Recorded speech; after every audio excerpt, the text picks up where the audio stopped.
Think of a busy intersection with traffic flowing in all four directions. If an accident occurs at this juncture, it could result from vehicles traveling in any of the directions, or even a combination thereof. Reconstructing such an incident and identifying the responsible driver is often a complex task.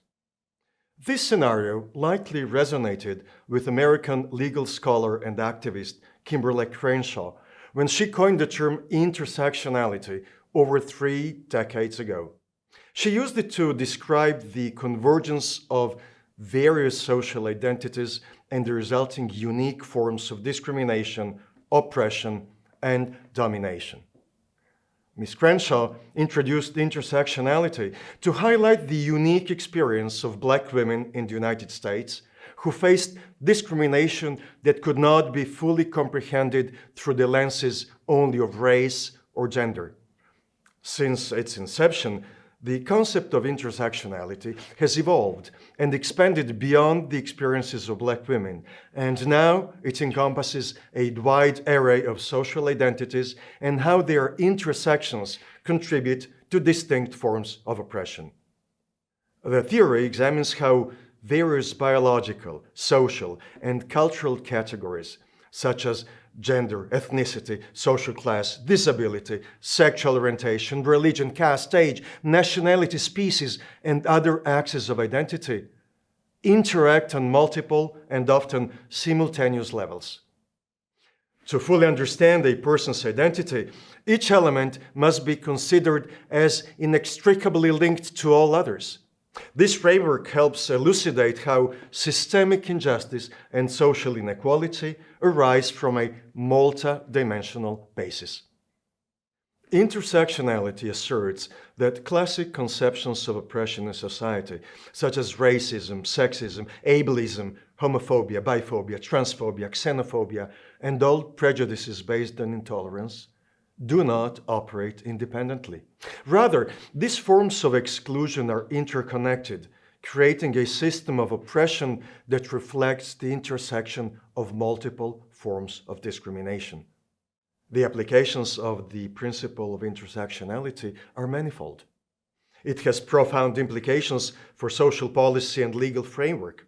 It plays a crucial role in understanding health disparities, where factors such as gender, ethnicity, socioeconomic status, and sexual orientation intersect to influence health outcomes. In educational settings, intersectionality aids educators in comprehending the diverse experiences of their students. Social justice movements increasingly adopt an intersectional approach to ensure that their advocacy is inclusive.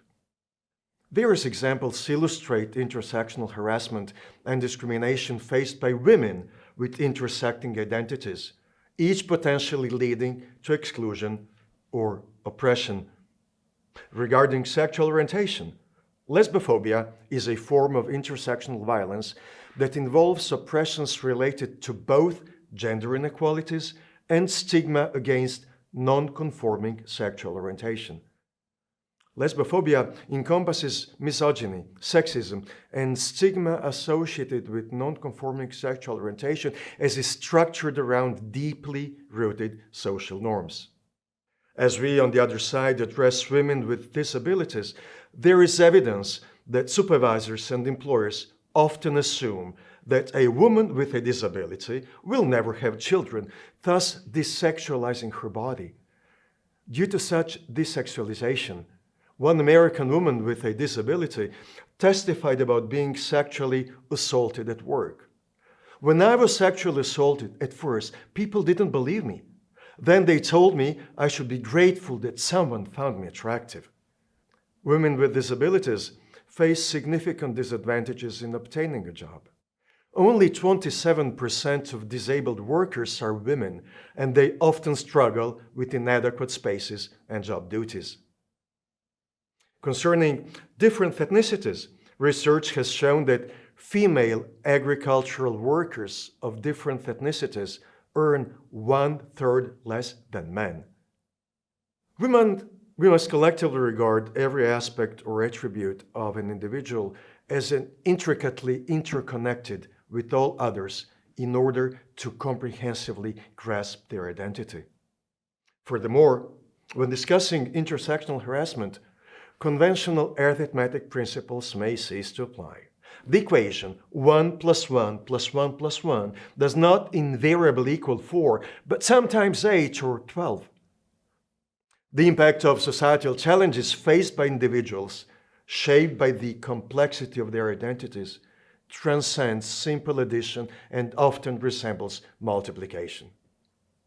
As allies, we can play an essential role in supporting individuals who experience intersectional harassment by listening to their experiences, standing up against discrimination, and advocating for inclusive policies. We can also help raise awareness about intersectionality and educate others about the importance of empathy and understanding. Embracing this approach requires a commitment to understanding and addressing the unique experiences of those who exist at the intersections of multiple marginalized or underrepresented identities, ensuring that no one is left behind in the fight for equality.